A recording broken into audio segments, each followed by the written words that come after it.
Shalom, selamat pagi Bapak Ibu serta saudara yang dikasihi oleh Tuhan. Kiranya berkat, damai sejahtera dan sukacita dari Tuhan Yesus Kristus senantiasa menyertai kita sekalian. Sebelum kita mendengarkan firman Tuhan dan renungan, marilah kita berdoa. Tuhan Allah Bapa yang Maha Baik, kami sungguh bersyukur atas kebaikan dan kemurahan-Mu, karena Engkau Tuhan yang selalu melindungi dan memberikan pertolongan dalam kehidupan kami.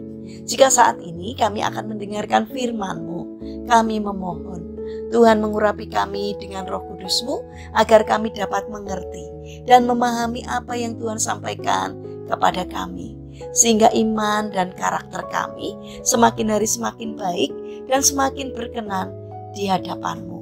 Mampukan kami untuk menjadi anak-anak-Mu yang mentaati firman-Mu. Terima kasih Tuhan, di dalam nama Tuhan Yesus Kristus kami sambut berkat firman-Mu. Amin.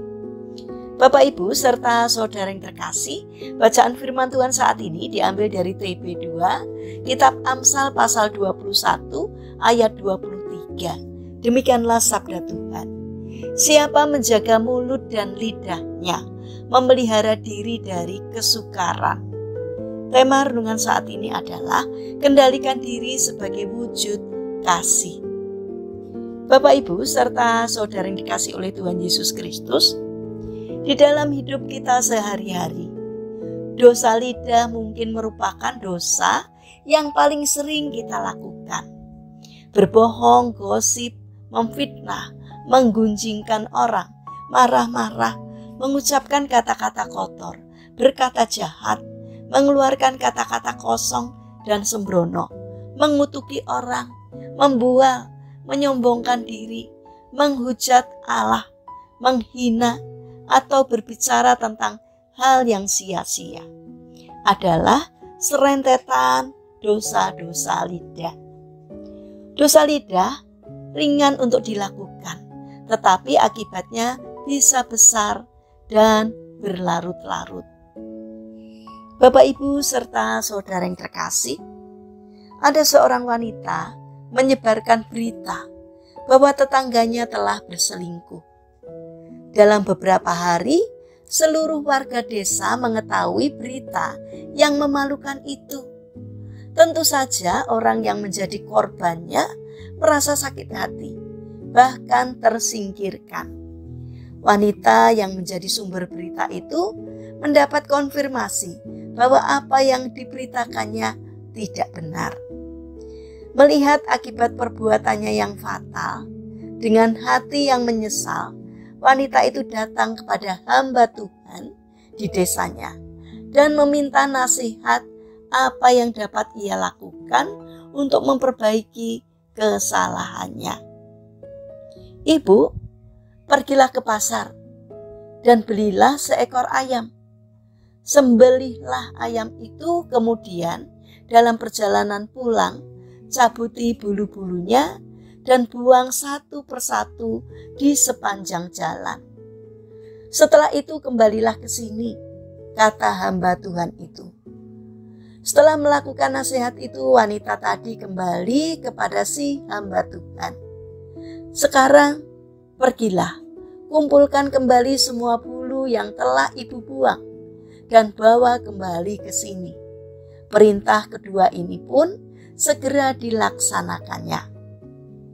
Wanita itu menyusuri jalan yang telah dilaluinya dan berusaha mengumpulkan bulu-bulu yang telah ditebarkannya di sepanjang jalan.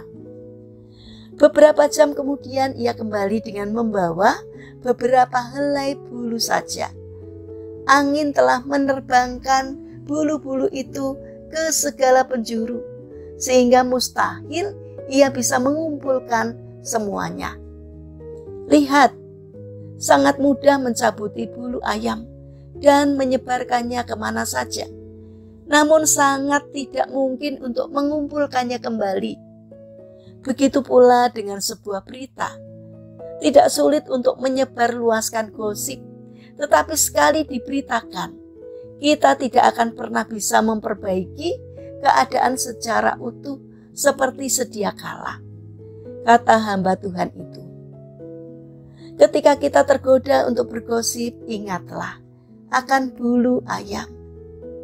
Bapak, Ibu, serta saudara yang terkasih, Yakobus mengatakan, walaupun kita rajin beribadah, tetapi jika kita tidak bisa mengekang lidah, kita sama saja seperti tidak beribadah. Yakobus 1 ayat 26. Baiklah kita berhati-hati dengan lidah, dengan menanamkan prinsip cepat mendengar, tetapi lambat untuk berkata-kata. Mari kita bangun karakter untuk mengendalikan diri sebagai wujud kasih kita kepada Tuhan dan juga kepada sesama. Mari kita berdoa. Tuhan Yesus yang Maha Baik, tolonglah kami supaya memiliki penguasaan diri yang tinggi, terutama ketika berhadapan dengan sebuah berita yang tidak baik. Bapa yang Maha Kasih, kami ingin menyerahkan untuk setiap rencana dan aktivitas kami hari ini kepadamu. Berikanlah ketekunan dan semangat kepada kami dalam menjalankan karya kami hari ini. Kami memohon kiranya Tuhan yang memberkati apapun yang kami kerjakan, sehingga dapat mendatangkan berkat dan sukacita tidak hanya bagi diri kami, namun juga bagi sesama kami. Terima kasih Tuhan, kami serahkan seluruh doa dan permohonan kami hanya di dalam nama Tuhan Yesus Kristus. Amin. Puji Tuhan, Bapak, Ibu, serta saudara yang terkasih, kiranya firman Tuhan dan renungan hari ini dapat menjadi berkat bagi kita semua. Haleluya.